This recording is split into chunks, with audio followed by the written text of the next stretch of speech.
सभी बालकों और बालिकाओं को मेरा प्यार भरा नमस्कार। इस वीडियो में हम लोग बात करेंगे छत्तीसगढ़ माध्यमिक शिक्षा मंडल रायपुर द्वारा जारी किए गए फरवरी महीने के असाइनमेंट की, यानी कि असाइनमेंट नंबर 6 की। और हमेशा की तरह हमारा विषय, हमारा सब्जेक्ट होगा भौतिकी, यानी कि फिजिक्स। तो चलिए देखते हैं कि इस बार आपसे क्या क्या सवाल, क्या क्या क्वेश्चंस आपसे पूछे गए हैं असाइनमेंट में और उनके आंसर्स आपको कैसे लिखने हैं। इस वीडियो में न केवल आपको उनका आंसर मिलेगा, बल्कि ये वीडियो उन आंसर्स को बढ़िया से एक्सप्लेन करने के लिए बनाया गया है, बहुत ही गहराई से समझाने के लिए। तो चलिए शुरू करते हैं इस वीडियो को। यह है सवाल नंबर 1। द्रव्यमान छठी से क्या तात्पर्य है? द्रव्यमान छठी से क्या तात्पर्य है? द्रव्यमान छठी एवं नाभिकीय बंधन ऊर्जा में संबंध स्थापित कीजिए तथा इसमें प्रति न्यूक्लियॉन बंधन ऊर्जा का व्यंजक भी लिखिए। तो सबसे पहले बताना है कि द्रव्यमान छठी क्या है। तो द्रव्यमान छठी कुछ ये होती है कि किसी भी नाभिक के द्रव्यमान और उसके घटकों के द्रव्यमानों के अंतर को द्रव्यमान छठी कहते हैं। नाभिक का द्रव्यमान और उस नाभिक के घटकों के द्रव्यमान का अंतर को समझ नहीं आ रहा है। नाभिक का द्रव्यमान और नाभिक के घटकों के द्रव्यमान का अंतर। तो पहले मान लेता हूं, चलो मान लिया कि मेरे पास एक नाभिक है, ये रहा नाभिक, और इस नाभिक का द्रव्यमान m है। तो बाहर लिखता हूं क्योंकि अंदर में बहुत सारे मसले भी सुलझाने हैं। ये पूरे नाभिक का द्रव्यमान m है, नाभिक का द्रव्यमान m है। और इसके घटक कौन कौन से होंगे? नाभिक में दो होते हैं भाई, दो कण, दो घटक। कौन कौन से? एक तो इसमें प्रोटॉन, एक मतलब एक ही नहीं होगा, प्रोटॉन प्रजाति मिलती है और एक न्यूट्रॉन प्रजाति मिलती है। प्रोटॉन प्रजाति धनात्मक होती है, न्यूट्रॉन प्रजाति को धनात्मक और ऋणात्मक से मतलब नहीं है, उदासीन होता है, न्यूट्रल होता है। मान लेते हैं कि इस नाभिक में प्रोटॉनों की संख्या Z है, जो कि उसकी परमाणु संख्या है। प्रोटॉनों की संख्या तो परमाणु संख्या है, और इसमें इसका द्रव्यमान संख्या अगर A है, द्रव्यमान संख्या अगर A है, तो न्यूट्रॉनों की संख्या कितनी हो जाएगी? ये हो जाएगी न्यूट्रॉनों की संख्या। अब अगर मान लीजिए कि एक प्रोटॉन का द्रव्यमान mp है, एक न्यूट्रॉन का द्रव्यमान mn है, तो इसके घटकों का, नाभिक के जो घटक हैं उसका कुल द्रव्यमान कितना हो जाएगा? ये हो जाएगा Z इंटू mp, प्रोटॉनों का द्रव्यमान, plus A minus Z into mn, न्यूट्रॉनों का द्रव्यमान, और ये हो गया घटक का द्रव्यमान। नाभिक के जो घटक है उसका द्रव्यमान माइनस नाभिक का द्रव्यमान, और इन दोनों में जो अंतर होगा, बच्चा, बालक या बालिका हो, इसी को कहा जाता है द्रव्यमान छठी। द्रव्यमान छठी। नाभिक के जो घटक हैं प्रोटॉन और न्यूट्रॉन, उनका जो कुल द्रव्यमान है वो नाभिक के द्रव्यमान से सदैव अधिक होता है। यानी कि नाभिक का द्रव्यमान उसको बनाए, उसके जो घटक हैं, नाभिक को बनाने वाले जो घटक है प्रोटॉन और न्यूट्रॉन, नाभिक का द्रव्यमान उसके घटकों के कुल द्रव्यमान से सदैव कम होता है। द्रव्यमान में ये जो अंतर है, द्रव्यमान में ये जो कमी है, इसे ही कहा जाता है, क्या कहा जाता है भाई? द्रव्यमान छठी कहा जाता है। द्रव्यमान छठी, del M, mass defect. Okay, तो ये परिभाषा आपको लिखना है। अब हम लोग आगे समझेंगे कि ये द्रव्यमान में छठी आ क्यों रही है, या भी ये जो द्रव्यमान में कमी आई है उसका हुआ क्या है। इसका जवाब आपको मिलता है बंधन ऊर्जा में। देखिए, इससे पहले कि हम लोग बंधन ऊर्जा को समझें, हम लोगों को पता होना चाहिए आइंस्टाइन का द्रव्यमान ऊर्जा समतुल्यता। आइंस्टाइन के द्रव्यमान ऊर्जा समतुल्यता से क्या होता है भाई कि E is equal to mc²।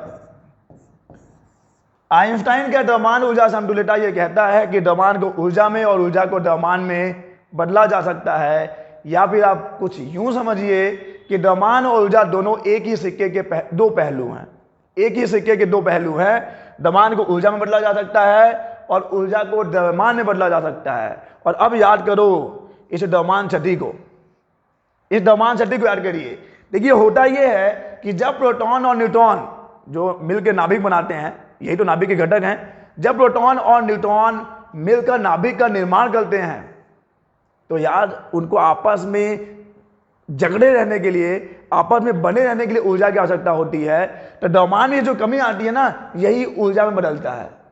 Proton और न्यूट्रॉन को मिलकर जब नाभिक बनना होता है या नाभिक ये जब बनते हैं, प्रोटॉन और न्यूट्रॉन मिलकर नाभिक का निर्माण करते हैं, तो ये जो द्रव्यमान में कमी है यही वहां पे जो ऊर्जा है, यानी इस द्रव्यमान के समतुल्य जो ऊर्जा है उसे ही हम लोग बंधन ऊर्जा कहेंगे। क्योंकि आइंस्टाइन का द्रव्यमान ऊर्जा समतुल्यता आप जानते हैं, द्रव्यमान को ऊर्जा में, ऊर्जा को द्रव्यमान में बदला जा सकता है।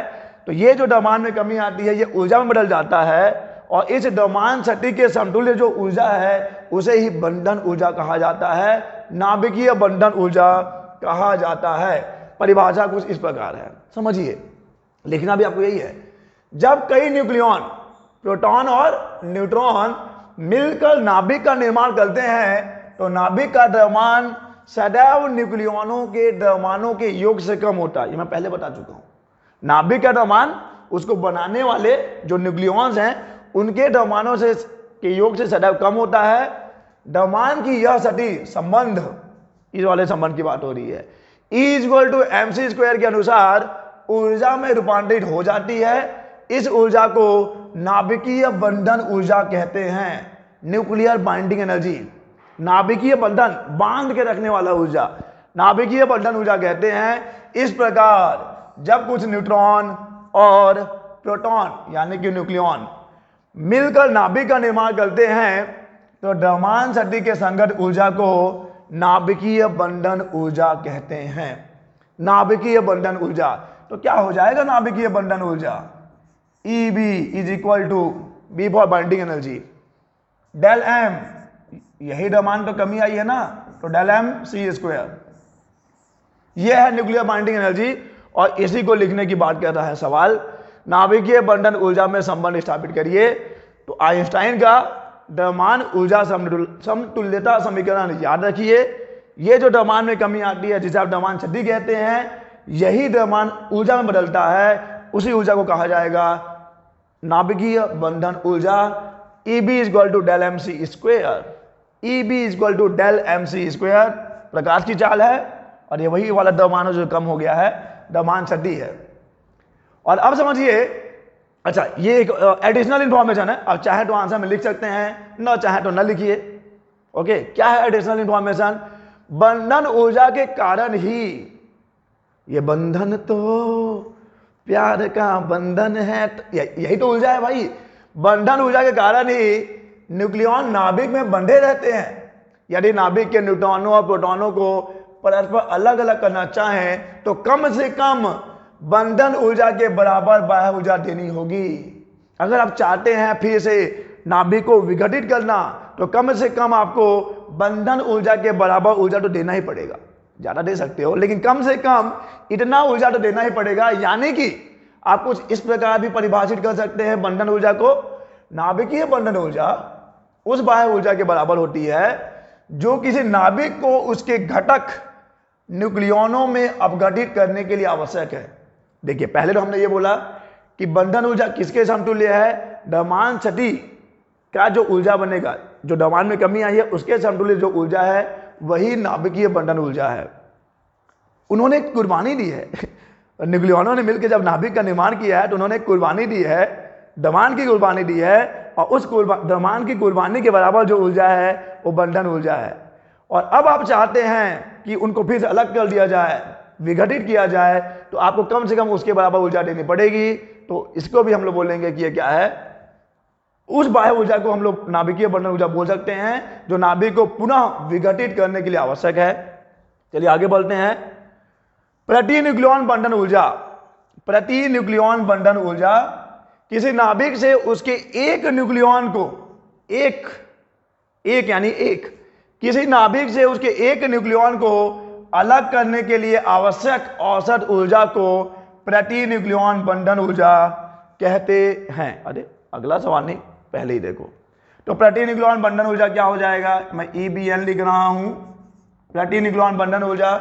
मान लीजिए कि कुल बंधन ऊर्जा कितनी है? E है, कुल बंधन ऊर्जा EB है, तो किससे भाग दे दोगे आप? न्यूक्लियॉनों की संख्या से भाग दे देंगे आप। कितने न्यूक्लियॉन है उसके अंदर? क्या इतने न्यूक्लियॉन है?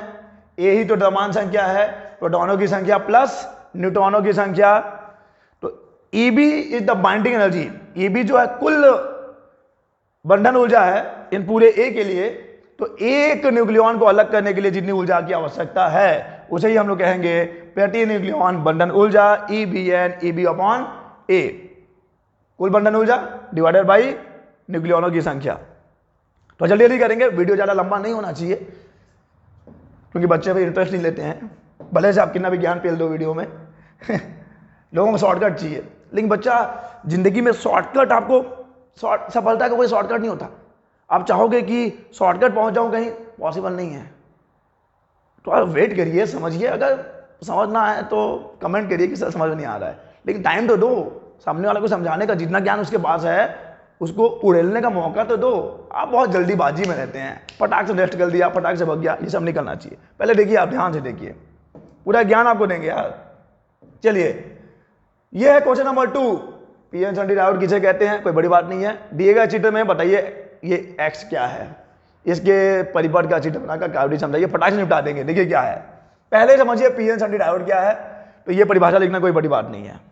पीएन सन्डी डायोड, जब किसी अर्धचालक सिलिकॉन हो या जर्मेनियम हो, जब किसी अर्धचालक क्रिस्टल में इस प्रकार अपमिश्रण अशुद्धि मिलाई जाती है, एक विशेष विधि जिससे हम लोग अशुद्धि मिलाएंगे, जिसे डोपिंग कहा जाता है।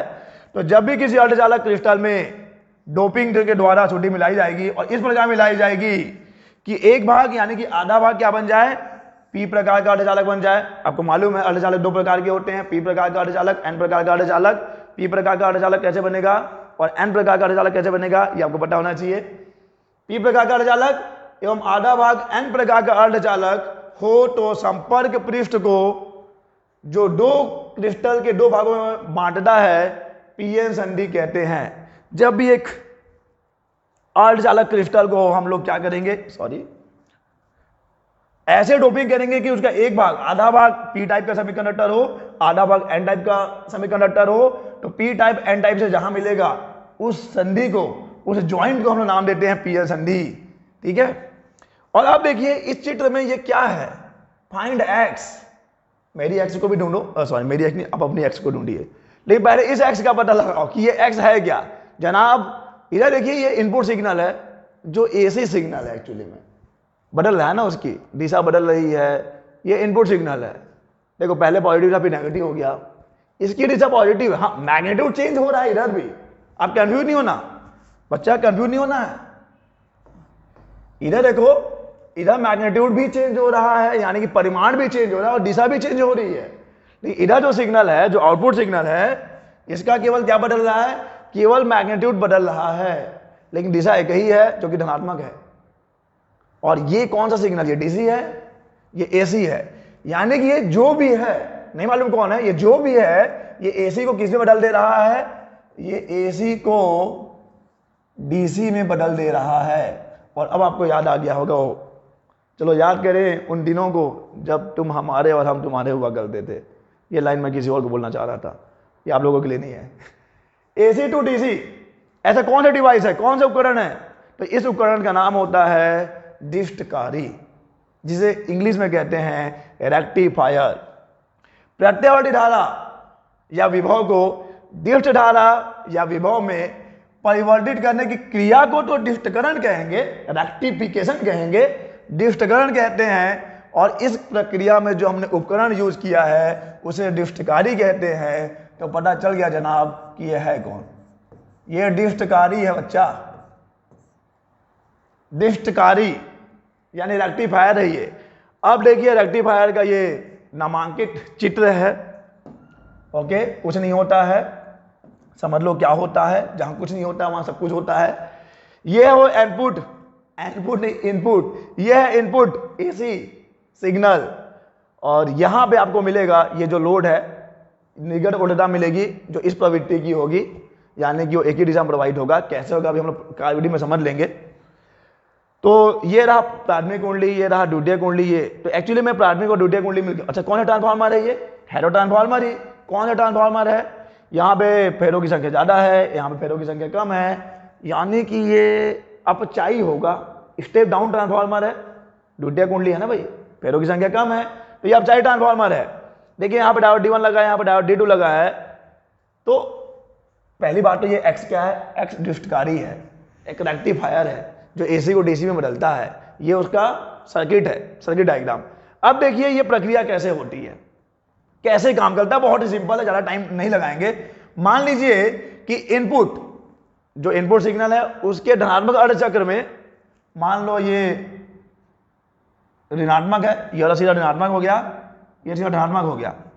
किसी भी क्षण इसके इनपुट एसी जो सिग्नल है इसके धनात्मक अर्ध चक्र के लिए मान लो ये जो प्राथमिक कुंडली है इसका ये सीधा ऋणात्मक है, ये सीधा धनात्मक है, तो यहां पे क्या होगा, अननोन प्रेरण होगा। अननोन प्रेरण में उल्टा उत्पन्न होता है, तो यहां पे धनात्मक उत्पन्न हो जाएगा, सॉरी यहां पे धनात्मक उत्पन्न हो जाएगा, यहां पर ऋणात्मक उत्पन्न हो जाएगा। तो क्या है, D1 प्लस से कनेक्टेड है, D1 का जो P है वो प्लस से कनेक्टेड है, D1 का जो N है वो माइनस से जुड़ा हुआ है। यानी कि ये कौन से बयास में है, कौन से अभिनति में है, ये अग्र अभिनति में है। सही है, मुझे उम्मीद है कि आपको अग्र अभिनति पश्च अभिनति पता होगा। नहीं पता होगा तो मेरे वीडियो लेक्चर्स आएंगे, थोड़ा लेट हो सकते हैं लेकिन आएंगे, उसमें आप पढ़ सकते हैं क्योंकि मैं पूरा सिलेबस कवर कर ही रहा हूं, आपको मालूम है। तो डायोड D1 अग्र अभिनति में होगा, यानी धारा प्रवाहित होगी, और धारा की दिशा कैसे होगी, यूं जाके कुछ इस प्रकार से होगी। देखिए लोड में यूं धारा प्रवाहित होगी एक्स से वाई की ओर। लेकिन डायोड D2 क्या है, डायोड D2 P माइनस से कनेक्टेड है, P जो है वो माइनस से कनेक्टेड है और N जो है वो प्लस से कनेक्टेड है, यानी कि ये पक्ष अभिनति में है, पक्ष अभिनति में धारा प्रवाहित नहीं होती है। तो डायोड D1 इनपुट एसी के धनात्मक अर्ध चक्र के लिए D1 अग्र अभिनति में है, D2 पक्ष अभिनति में है, धारा प्रवाहित होगी एक्स से वाई की ओर, दिशा ध्यान रखिए एक्स से वाई की ओर। ओके ठीक है, अब हम लोग बात करते हैं ऋणात्मक अर्ध चक्र की। तो ऋणात्मक अर्ध चक्र में मान लो कि किसी भी क्षण ये धनात्मक है और ये ऋणात्मक है, उल्टा हो जाएगा। अगर ये ऋणात्मक है तो ये प्लस, ये माइनस, तो ये माइनस, ये प्लस, ये आ जाएगा कौन सी अभिनति में, ये आ जाएगा पक्ष अभिनति में, ये आ जाएगा अग्र अभिनति में। अब डायोड D2 किस में है, डायोड D2 अग्र अभिनति में है। तो इस स्थिति में भी जो धारा प्रवाहित होगी बच्चा, देखिए कुछ इस प्रकार होगी, D2 से धारा जाएगा और ऐसे आएगा, दिख रहा है ये, तो धारा आपको ऐसे ही मिलेगी, एक्स से वाई की ओर ही मिलेगी। तो ये जो लोड है, load resistance, load resistance, load प्रतिरोध जिसको हम लोग बोलेंगे, इसमें दोनों ही अवस्थाओं में इनपुट चाहे धनात्मक अर्ध चक्र हो, इनपुट के या ऋणात्मक अर्ध चक्र हो, दोनों ही अवस्थाओं में जो लोड रेजिस्टेंस है, जो निर्गत वोल्टेज है, उसकी दिशा एक ही है, एक्स से वाई की ओर। और ये कौन सी करंट हो जाएगी, ये कौन सा सिग्नल हो जाएगा, ये हो जाएगा डीसी सिग्नल जिसकी दिशा बदल नहीं रही है। तो यहां पर इस प्रक्रिया को पूरा समझाया गया है। अब स्क्रीनशॉट ले लो या जो भी शॉट लेना है ले लो, कवर ड्राइव ले लो, हुक कर लो, हुक मार लो, जो भी करना है। Swift drive, Swift straight drive ज़्यादा अच्छा लगता है। तो अब ये इसको आप ले सकते हैं, स्क्रीनशॉट ले लिया क्या, चलिए। तो इसमें नहीं है, जो समझाया आपको वही इसमें लिखा हुआ है, तो कोई दिक्कत नहीं है। आगे बढ़ेंगे, कहां पे बढ़ेंगे आगे। अच्छा ये देखिए क्या है सवाल, अच्छा सवाल है, लास्ट चैप्टर का बहुत इंपॉर्टेंट क्वेश्चन है ये। आकाश तरंग संचरण द्वारा प्रसारण की अधिकतम दूरी तथा एंटीना की ऊंचाई के मध्य संबंध स्थापित कीजिए। आपको या आपसे एग्जाम में ऐसा भी पूछ सकता है कि भाई सिद्ध करो कि D = √2r/h होता है, सिद्ध करो बोलेगा कि D = क्या होता है, D = √2r/h, जहां r पृथ्वी की त्रिज्या है, अर्थ का रेडियस है, h उसी एंटीना की ऊंचाई है, और d वो अधिकतम दूरी है जहां तक एंटीना सिग्नल भेज सकता है। ओके चलिए, तो ये कुछ डायग्राम आपके सामने हैं, इसी के हेल्प से हम लोग इसको सिद्ध कर लेंगे। देखिए भाई OB, ध्यान से देखना, डायग्राम ज्यामिति है पूरा, तो दिक्कत नहीं होना चाहिए। OB is the radius of अर्थ, ये जो OB है यही पृथ्वी की त्रिज्या है। तो यहां मैं लिख रहा हूं what is OB, OB is equal to r radius of earth, पृथ्वी की त्रिज्या, ठीक है। और ये जो AB है, व्हाट इज AB, AB ही तो एंटीना है या टीवी टावर है। AB is TV tower, AB is equal to H, AB is TV tower, ठीक है। और अब मान लेते हैं कि, मान नहीं लीजिए, पहले एक स्पर्शक, दो स्पर्शरेखा कीजिए, इस A से इधर स्पर्शरेखा, कहां पर, पृथ्वी के सतह पर स्पर्शरेखा, क्योंकि जहां पर स्पर्शरेखा टच करेगा सिग्नल वहीं तक जाएगा। उसके बाद पृथ्वी की इस कर्वेचर के कारण, कर्वेचर यानी कि ये जो कर्वेचर है, जो वक्रता, पृथ्वी का जो वक्रता है, उसके कारण सिग्नल इस साइड और इस साइड पर नहीं पहुंच पाएगा, पृथ्वी का सतह बीच में आ जाएगा, पृथ्वी का सतह बीच में आ जाएगा। तो चलो यहां से एक स्पर्शरेखा खींचा ऐसा कुछ, ये हो गया एक स्पर्शरेखा, सॉरी ये थोड़ा सीधा आ जा भाई, ये हो गया स्पर्शरेखा और ये स्पर्शरेखा खींच दिया। तो ये ए क्यू और ए पी स्पर्शरेखा खींच दिया है क्यू और पी पर। तो उस टीवी टावर से अधिकतम कितना दूरी तक पृथ्वी की सतह पे बात करेंगे, तो बी से क्यू मान लो, ये बी क्यू, हम लोग लीनियर डिस्टेंस लेंगे, रैखिक दूरी लेंगे, और इधर ले लिया है, इधर ले लिया है बी क्यू, इधर ले लिया है B P. So Q B is equal to B P is equal to D मान लेते हैं। यही वो अधिकतम दूरी है जहां तक उस टीवी टावर का जो सिग्नल है पहुंच सकता है। उसके बाद पृथ्वी की सतह बीच में आ जाएगा। इसके बाद जो रिसीवर होगा, जो रिसीवर, एक होता है इमीटर, एक होता है रिसीवर, ट्रांसमीटर और रिसीवर की बात कर रहे हैं, उत्सर्जक और संग्राहक। Emitter you know what is transmitter जो सिग्नल ट्रांसमिट करता है, और एक होता है रिसीवर जो रिसीव करता है। प्रेषक और हिंदी में इसको कहते हैं रिसीवर नहीं, जो यार कैच करता है सिग्नल को। तो ये डी और डी दूरी तक मान लिया गया है। तो अब हमको करना कैसे है, बहुत ही आसान है। दो त्रिभुज में काम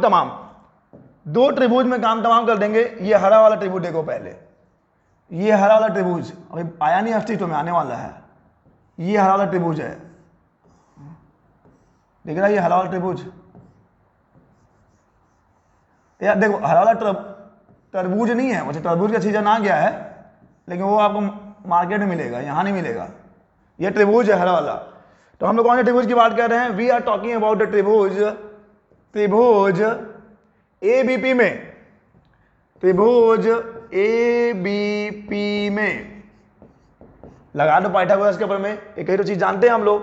तो यहां पे क्या हो जाएगा, पाइथागोरस प्रमेय से, पाइथागोरस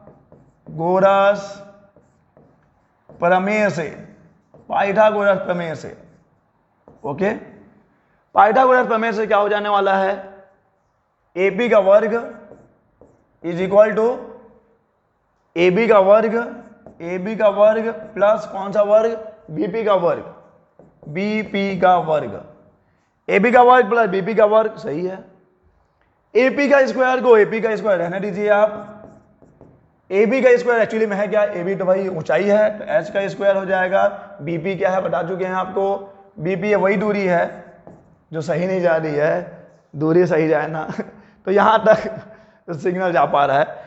इसको समीकरण नंबर 1 दे दिया, चलिए आगे बढ़ते हैं। आगे पेज तो है लेकिन डायग्राम ये चाहिए होगा, तो हम यही निपटाएंगे मामला, ठीक है। इसको मैं छोटा कर रहा हूं क्योंकि मामला मुझे यही निपटाना है।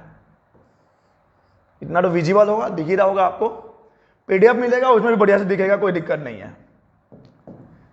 और अब हम लोग बात करेंगे समकोण त्रिभुज, ध्यान दीजिएगा, समकोण त्रिभुज कौन सा, एपीओ में, समकोण त्रिभुज एपीओ में।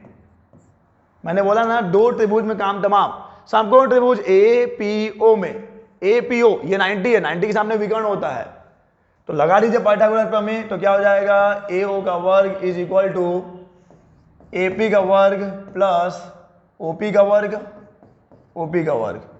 व्हाट इज एओ, एओ को हम लोग लिख सकते हैं आर प्लस एच का square is equal to what is AP, AP का वर्ग यहां पे निकाल चुका हूं मैं, H square plus D square, H square plus D square plus where is OP, OP radius है अर्थ का, आर स्क्वायर हो जाएगा। देखो कोई दिक्कत नहीं है, 90 के सामने विकर्ण काम तमाम, बाकी लंब व आधारों क्या ही फर्क पड़ता है। तो ये हो जाएगा कर्ण का वर्ग, आधार का वर्ग, लंब का वर्ग, आर प्लस एच का स्क्वायर, फॉर्मूला लग जाएगा R square plus H square plus 2RH is equal to H square plus D square plus R square.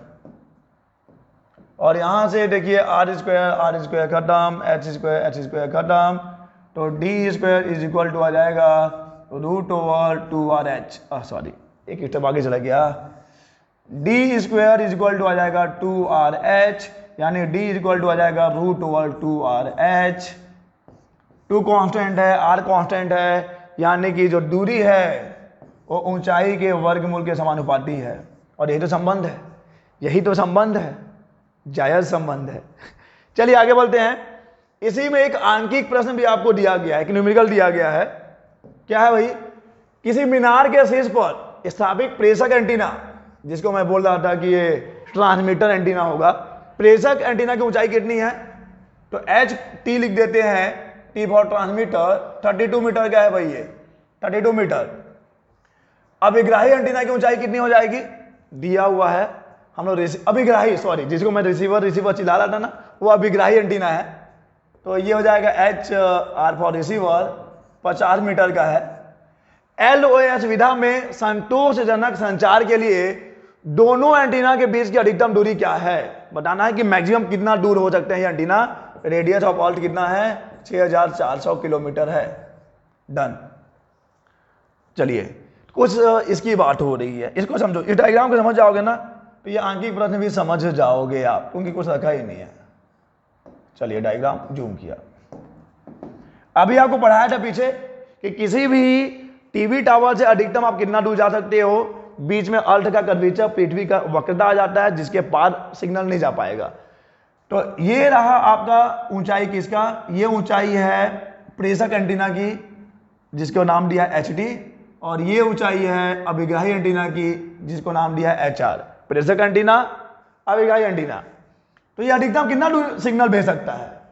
ये अधिकतम यहां से यहां तक भेज पाएगा, क्योंकि यहां पे तो पृथ्वी का सतह आ ही जाएगा, वक्रता के कारण इसके पास सिग्नल नहीं जा पाएगा।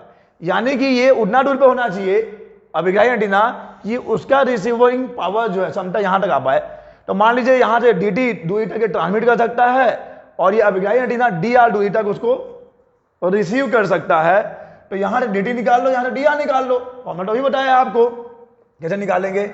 DT इज इक्वल टू हो जाएगा √2RHT, DR is equal to हो जाएगा √2R HR। तो ये जो मैक्सिमम दूरी है DM, मैक्सिमम यानी कि अधिकतम दूरी DM कितनी हो जाएगी? DT plus DR, DT plus DR। एकदम कॉमन सा सेंस है, कॉमन सा sense, common sense. DM is equal to DT plus DR, value रख दीजिए √2RHT प्लस √2RHR, और इसको आप सॉल्व करेंगे तो आपको आंसर कुछ मिलेगा 45.5 किलोमीटर के आसपास। देखिए मैं सॉल्व करने जाऊंगा, टाइम वेस्ट होगा, मतलब नहीं है। R की वैल्यू रख दीजिए 6400 किलोमीटर, HT और HR की वैल्यू रख दीजिए क्रमशः 32 मीटर और 50 मीटर। याद रखना जब वैल्यू पुट करोगे ये किलोमीटर में है, मीटर में रखना इसको, मीटर में। 45.5 किलोमीटर के आसपास आंसर आएगा। चलिए, नैंड गेट को सार्वत्रिक गेट, सर्व प्रायोजक गेट भी कहते हैं। क्यों? बहुत ही आसान सा जवाब है। नैंड गेट और साथ में नॉर गेट भी तो है। सवाल को नहीं पूछा है, मानता हूं, लेकिन नैंड गेट और नॉर गेट दोनों को ही सार्वत्रिक गेट कहा जाता है। क्यों? क्योंकि केवल नैंड गेटों को संयोजित करके या केवल नॉर गेटों को संयोजित करके मूलभूत जो फंडामेंटल गेट्स हैं, जैसे ऑर गेट हो गया, एंड गेट हो गया, नॉट गेट हो गया, आदि को प्राप्त किया जा सकता है। अगर आपके पास केवल नैंड गेट है या आपके पास केवल नॉर गेट है, तो आप नैंड को संयोजित करके कोई सा भी गेट बना सकते हो। या नॉर गेट है तो नॉर को संयोजित करके, कंबाइन करके आप or gate, and gate, not gate बना सकते हो। दैट्स वाई इसलिए हम लोग नैंड गेट को क्या कहेंगे? सार्वत्रिक गेट कहेंगे। अगर केवल नैंड गेट या केवल नॉर गेट है तो आपका काम चल जाएगा। और गेट का प्रतीक बनाइए, तो लीजिए बना लीजिए। यही तो है और गेट का प्रतीक, तो इसमें हम लोग ज्यादा टाइम देने वाले ही नहीं है। और अब आपको बताना है कि दिए गए परिपथ में निर्गत वायु का मान लिखिए। निर्गत वायु का मान लिखना है तो पहले तो ये समझ लो कि गेट कौन सा है। एक्चुअली में ये नैंड गेट है जो नॉट के जैसा व्यवहार कर रहा है। आपने पढ़ा होगा कि नैंड को नॉट में कैसे बदलते हैं, तो यही तो तरीका है। नैंड को नॉट में बदला है, यहां पर नैंड को नॉट में बदला है, यानी ये नॉट के जैसा व्यवहार करेगा। तो अगर 0 भेजेंगे तो भाई 1 मिलेगा, 1 भेजेंगे तो 0 मिलेगा। कौन सी बड़ी बात है, यही तो सत्यता सारणी है। अच्छा 1 भेज रहे हैं, ज्यादा दिमाग लगा दिया हमें। 1 भेज रहे हैं तो क्या मिलेगा? तब आपको आउटपुट मिलेगा 0।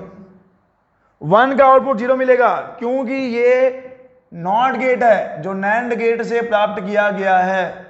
नैंड गेट जो कि नॉट जैसा व्यवहार करेगा, क्योंकि एक ही सिग्नल को दो बार भेजा है, मतलब दोनों में एक ही सिग्नल भेजते हैं, यहाँ 1 तो यहाँ भी 1, यहाँ 0 तो यहाँ भी 0, तो आउटपुट क्या मिलेगा, आउटपुट 0 मिलेगा। चलिए आगे देखते हैं।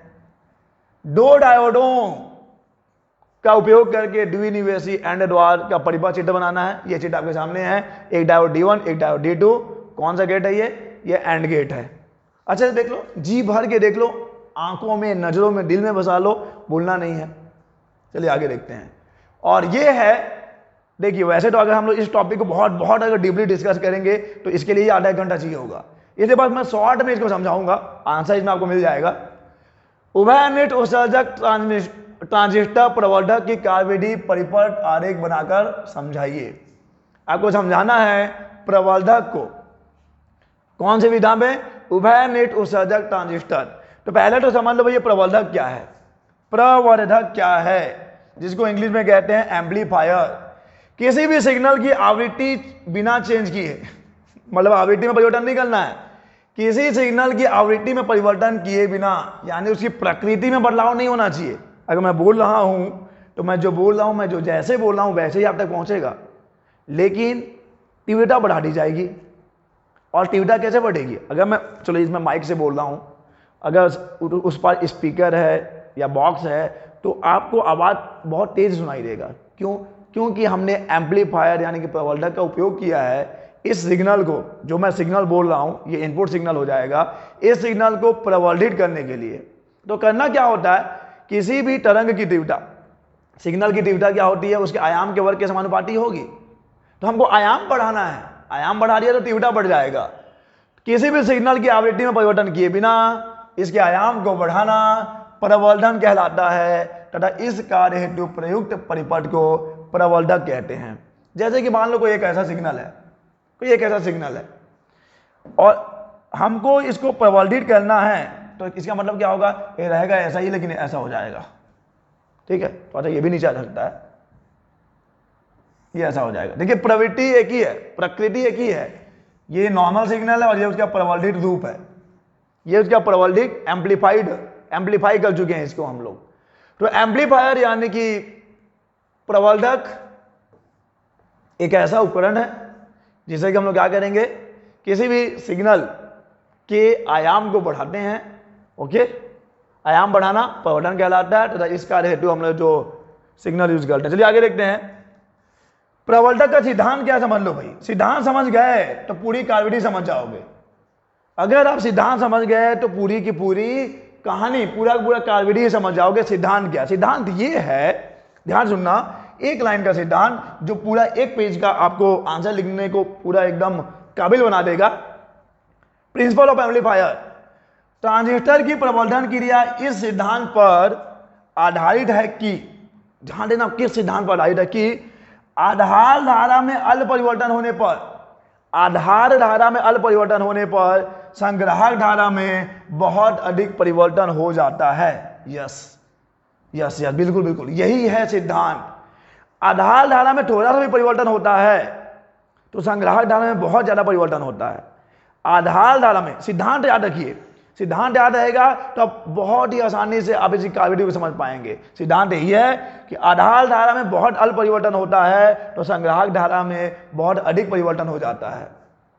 अब हम लोगों को धारा लब्धि, करंट गेन का हम लोग को फॉर्मूला याद रखना चाहिए। करंट गेन का फॉर्मूला क्या है, देखिए, करंट गेन, वोल्टेज गेन हमने पढ़ा है। करंट गेन क्या होता है, beta is equal to del I C upon del I B. Beta is equal to del I C upon del I B, ये है धारा लब्धि। तो यहां से आपको मिल जाएगा del I C is equal to beta times of del I B. और अब बीटा, अगर आपने बीटा कैसे देखेंगे, बीटा क्या है, ये है धारा लब्धि। आपने ट्रांजिस्टर का अगर अभिलाक्षणिक पढ़ा है, ट्रांजिस्टर में हम लोग 3 अभिलाक्षणिक पढ़ते हैं, एक इनपुट यानी निवेशी अभिलाक्षणिक, एक आउटपुट यानी कि निर्गत अभिलाक्षणिक, और एक होता है करंट ट्रांसफर कैरेक्टरिस्टिक यानी कि धारा स्थानांतरण अभिलाक्षणिक। यहां पे हम लोग बात करेंगे, हमको समझना है इसके सिद्धांत को, हमको समझना है प्रवर्धक की कार्यविधि को, तो ये चीज हम लोग समझ पाएंगे ट्रांजिस्टर के निर्गत अभिलाक्षणिक से। तो अब जरा समझिए कि ट्रांजिस्टर का निर्गत अभिलाक्षणिक क्या है।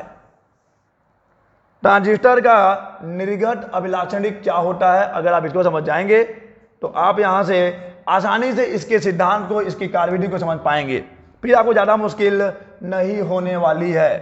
तो पहले मैं आपको समझा रहा हूं ट्रांजिस्टर का निर्गत अभिलाक्षणिक, आउटपुट कैरेक्टरिस्टिक ऑफ ट्रांजिस्टर। उसके लिए पहले एक डायलॉजी में यहां लिख चुका था, del I C upon del I B, okay, beta is equal to del I C upon del I B. और अब हम लोग समझते हैं आउटपुट कैरेक्टरिस्टिक। आउटपुट कैरेक्टरिस्टिक क्या होगा, the variation in the collector current, संग्राहक धारा में परिवर्तन। तो यहां पे मैं ले रहा हूं संग्राहक धारा IC, जो कि एमए में लेंगे हम लोग, मिली एम्पियर में। IC एमए में है, मिली एम्पियर में है। और यहां पे हम लोग ले रहे हैं VCE। VCE संग्राहक और इमीटर के बीच का जो विभवांतर है, जो पोटेंशियल डिफरेंस है, इसको तो हम लोग वोल्ट में ही लेंगे, कोई दिक्कत नहीं है। तो अब हम लोग को क्या करना है, आधार धारा को नियत रख के, अगर आपने ये प्रैक्टिकल भी है, एक्सपेरिमेंट भी है, आपने लैब में किया होगा, तो अगर आप अभी आधार धारा को कांस्टेंट नियत रख के VCE का मान बढ़ाएंगे तो आपको मिलेगा कि कुछ ऐसा ग्राफ, पहले तो ये बढ़ेगा लेकिन जाके भी कांस्टेंट हो जाएगा। ये मान लो कि कितने के लिए है, 20 म्यू ए के लिए है, जहां 20 म्यू ए क्या है, आधार धारा है। उसके बाद अगर मैं बेस करंट को और बढ़ा देता हूं, बेस करंट को और बढ़ा देता हूं, तो आप पाएंगे कि कुछ ये इस प्रकार होगा।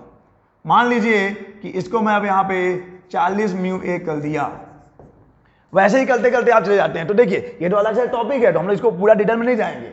मैं बस आपको ये समझाना चाह रहा हूं कि आउटपुट कैरेक्टरिस्टिक से हम लोग कैसे समझ पाएंगे उभयनिष्ठ ट्रांजिस्टर की प्रवर्धक के रूप में उपयोग कैसे समझ पाएंगे आप। तो ये है आउटपुट कैरेक्टरिस्टिक IC, यानी कि संग्राहक धारा में परिवर्तन, संग्राहक और इमीटर का जो वोल्टेज है उसके साथ कैसे परिवर्तित होता है, आधार धारा को हमने नियत रखा है। तो मान लीजिए कि ये जो करंट है, जो संग्राहक धारा है, ये मान लीजिए 2 MA है और ये मान लीजिए 4 MA है, ओके। तो अब देखो यहां पर बीटा कितना मिलेगा आपको, जब यहां पर कितना परिवर्तन हुआ है, जब हमने बेस करंट में कितना का परिवर्तन किया है, बेस करंट यानी कि आधार धारा में हमने 20, 40 माइनस 20 यानी कि 20 आ जाएगा, 20 म्यू ए का परिवर्तन किया है। तो यहां पे कितने का परिवर्तन हुआ है, 4 माइनस 2 यानी कि 2 MA का परिवर्तन हुआ है। जब यहां पे 20 माइक्रो एम्पियर का परिवर्तन हुआ है, तो यहां पे 4 MA का परिवर्तन हुआ है, यानी beta is equal to 2 into, इसको हम लोग 10 टू पावर मिली है -3 लिख सकते हैं, ये माइक्रो है तो 20 इंटू 10 टू पावर -6 लिख सकते हैं। -3 -6 में से क्या क्या कट जाएगा, कट जाएगा तो -3 बच जाएगा। -2 ऊपर था, -6 नीचे था, तो -3 बच गया। तो अब ये 2 एक काम, तो 10 भी हो जाएगा, तो ये 10 इंटू हो के बीटा इज इक्वल टू आ जाएगा 100। यह धारा लब्धि करंट गेन है। तो कहने का मतलब क्या है कि del IC is equal to 100 times of del IB। जी हां, इसको समझाना चाह रहा हूं मैं कि अगर आधार धारा में 1 का परिवर्तन होता है, आधार धारा में 1 का परिवर्तन होता है, तो संग्राहक धारा में 100 का परिवर्तन होगा। अगर आधार धारा में 2 का परिवर्तन होता है, तो संग्राहक धारा में 200 का परिवर्तन होगा। इसी को तो बोल रहे हैं कि इस बात पर आधारित है कि आधार धारा में अल्प परिवर्तन होने पर संग्राहक धारा में बहुत अधिक परिवर्तन हो जाता है। यह है आउटपुट कैरेक्टरिस्टिक्स, आउटपुट कैरेक्टरिस्टिक यानी कि निर्गत अभिलाक्षणिक है। और अब देखिए यह है सर्किट, NPN ट्रांजिस्टर हमने लिया यहां पर, NPN प्रिफर करेंगे, NPN ट्रांजिस्टर का प्रवर्धक, वो भी कौन से बायस में, कौन से कॉन्फ़िगरेशन में, हमने यहां पर NPN को कॉमन इमीटर यानी कि उभयनिष्ठ उत्सर्जक विधा में हमने उसको एज एम्पलीफायर यूज किया है। तो अब यहां पे सर्किट का डिस्क्रिप्शन देख लीजिए, सर्किट का डिस्क्रिप्शन यहां पे है, विद्युत परिपथ का वर्णन, चित्र में देखिए, उभय नेट उत्सर्जक विधा में एनपीएन ट्रांजिस्टर का प्रवर्धक के रूप में अनुप्रयोग का विद्युत परिपथ प्रदर्शित किया गया है। निवेश परिपथ आधार और उत्सर्जक निवेश परिपथ कहते हैं इसको। इनपुट सर्किट है ये, दिस इज इनपुट सर्किट। निवेश परिपथ को बैटरी वीबीबी की सहायता से अग्र बायास में, हमेशा याद रखिए कि इमीटर और बेस, उत्सर्जक और आधार को हमेशा अग्र अभिनति में रखना है, और निर्गत जो परिपथ है, जो आउटपुट सर्किट है, यानी कि संग्राहक और उत्सर्जक है, उसको किस में रखना है? पश्च बायास में रखा जाता है। ये हमेशा ये पोर्शन अग्र अभिनति में रहेगा, ये पोर्शन, ये वाला भाग पश्च अभिनति में रहेगा। आधार और उत्सर्जक को अग्र अभिनति में रखना है और संग्राहक और उत्सर्जक को पश्च अभिनति में रखना है। और जिस भी सिग्नल का प्रवर्धन करना होता है उसे आधार और उत्सर्जक के बीच में जोड़ना है। हमेशा याद रखिए कि जिस भी सिग्नल का वोल्टेज हो, करंट हो, पावर हो, जिस भी सिग्नल का प्रवर्धन करना है उसे बेस और इमीटर यानी कि आधार और संग्राहक के बीच जोड़ा जाता है। संग्राहक और उत्सर्जक के बीच बैटरी वीसीसी से होकर एक उच्च प्रतिरोध आरएल, लोड रेजिस्टेंस जिसको हम कहेंगे, उच्च प्रतिरोध जोड़ा जाता है। निर्गत सिग्नल संग्राहक और उत्सर्जक के बीच प्राप्त किया जाता है। तो क्या क्या पॉइंट्स आपको याद रखने हैं? पहली बात तो ये, आधार उत्सर्जक को अग्र अभिनति में रखना है, संग्राहक उत्सर्जक को पश्च अभिनति में रखना है। जिस भी सिग्नल का प्रवर्धन करना है उसे आधार और उत्सर्जक के बीच में रखना है, बीच में लगाना है, यानी अप्लाई करना है, आरोपित करना है। और आपको निर्गत वोल्टेज कहां मिलेगा? कलेक्टर और इमीटर के बीच में मिलेगा। चलिए, और अब देखिए यहां पर बहुत आसानी समझेंगे। हम ले रहे हैं निर्गत वोल्टेज को और निर्गत सर्किट को लेंगे। निर्गत सर्किट यानी कि आउटपुट सर्किट, परिपथ लेते हैं। आउटपुट परिपथ देखिए कैसा है। इस वाले परिपथ में वीसीसी बैटरी है, आरएल। यहां पे जब करंट प्रोवाइड होगा तो यहां पे वोल्टेज ड्रॉप कितना होगा? धारा वोल्टेज का पतन कितना होगा? तो ये हो जाएगा ICRL will be the voltage drop. ICRL voltage drop होगा। तो अगर हम यहाँ पे किरचॉफ का नियम लगा दें तो हमको मिल जाएगा VCE is equal to VCC minus ICRL। Kirchhoff का नियम से आया ये। VCE is equal to VCC minus ICRL, जहां से ही क्या है? कलेक्टर और इमीटर के बीच का विभवांतर है, और यही आपका आउटपुट जो सिग्नल बनेगा, आउटपुट का ये वोल्टेज है, वोल्टेज ड्रॉप यही है। VC यही आउटपुट वोल्टेज है, यही निर्गत वोल्टेज है। कलेक्टर और इमीटर के बीच का जो पोटेंशियल डिफरेंस है, संग्राहक और उत्सर्जक के बीच का जो विभवांतर है, यही निर्गत वोल्टेज बनेगा। VCE is equal to VCC minus ICRL। और एक और हम लोग लगा सकते हैं यहां पर कि IE जा रहा है, IB आ रहा है और IC आ रहा है। ठीक है, I is equal to IB plus IC, I is equal to IB plus IC। और अब देखिए इसका कार्य विधि आप 4 लाइन में समझ सकते हैं। पहले ही बता दिया है आपको सिद्धांत क्या है कि आधार धारा में अगर अल्प परिवर्तन होता है तो संग्राहक धारा में बहुत परिवर्तन होता है। तो चलो पहले देख लो क्या है ये। यहां पे कैपेसिटर भी लगाया है, यहां पे भी कैपेसिटर लगाया है, ताकि इस बैटरी का करंट इधर ना जाए और इस बैटरी का करंट उधर ना जाए। ये है डीसी करंट बनाएगा। डीसी करंट संधारित्र से होकर नहीं गुजर सकता। डीसी करंट या डीसी वोल्टेज भी होगा तो संधारित्र से होकर गुजर नहीं कर सकता। तो डीसी सिग्नल को ये संधारित्र और ये संधारित्र क्या कर देंगे? ब्लॉक कर देंगे, रोक देंगे। कहां गया? आगे हैं हम लोग। चलिए अब हम लोग बात करते हैं, ये जो इनपुट सिग्नल है उसके धनात्मक अर्धचक्र की बात करेंगे और ऋणात्मक अर्धचक्र की बात करेंगे। तो जब इनपुट सिग्नल का धनात्मक अर्धचक्र होगा तो ये जो बेस है, जो आधार है, जो कि ऑलरेडी क्या है? धनात्मक अर्ध है। धनात्मक अर्ध है ना भाई, एनपीएन ट्रांजिस्टर है, तो आधार यहां पे क्या होगा? आधार धनात्मक होगा। तो ये जो इनपुट सिग्नल है उसके धनात्मक अर्धचक्र, इसका इनपुट सिग्नल का धनात्मक अर्धचक्र क्या करेगा? इस आधार को सहयोग करेगा और जब मतलब इसके धनात्मक को और बढ़ा देगा। ये ऑलरेडी धनात्मक है, ये धनात्मक है, तो जब इनपुट का धनात्मक अर्धचक्र आ रहा है, जब धनात्मक अर्धचक्र है तो आधार और बढ़ जाएगा, आधार को सहयोग मिलेगा। उस कंडीशन में ये जो वोल्टेज डिफरेंस है VBE ये बढ़ जाएगा।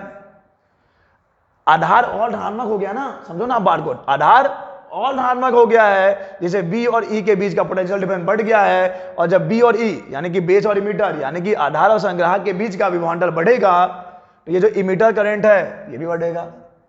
और इमीटर करंट बढ़ने से कलेक्टर करंट भी तो बढ़ेगा, संग्राहक धारा बढ़ेगा, क्योंकि भैया यहाँ पे उत्सर्जक धारा भी बढ़ रहा है। अब देखिए आईसी के मैं फिर से रिपीट कर रहा हूं, समझाने में कोई भी मुश्किल, समझने में कोई भी मुश्किल है तो फिर से समझा रहा हूं मैं। देखिए यह धनात्मक अर्धचक्र, इनपुट सिग्नल का धनात्मक अर्धचक्र ये है, इनपुट सिग्नल का धनात्मक अर्धचक्र ये है। तो धनात्मक अर्धचक्र में ये जो हमारे एनपीएन ट्रांजिस्टर का जो बेस है, जो आधार है, ऑलरेडी धनात्मक है, वो ऑलरेडी धनात्मक हो जाएगा। ऑलरेडी उसको सहयोग कर रहा है ना, ये आने वाला सिग्नल इसको सहयोग कर रहा है, तो ये ऑलरेडी धनात्मक हो गया। जैसे कि बेस और इमीटर, आधार और संग्राहक के बीच का विभवांतर और बढ़ जाएगा। बेस और इमीटर के बीच का विभवांतर बढ़ने से उत्सर्जक धारा बढ़ जाएगा, उत्सर्जक धारा बढ़ने से आईसी बढ़ जाएगा। और आईसी के बढ़ने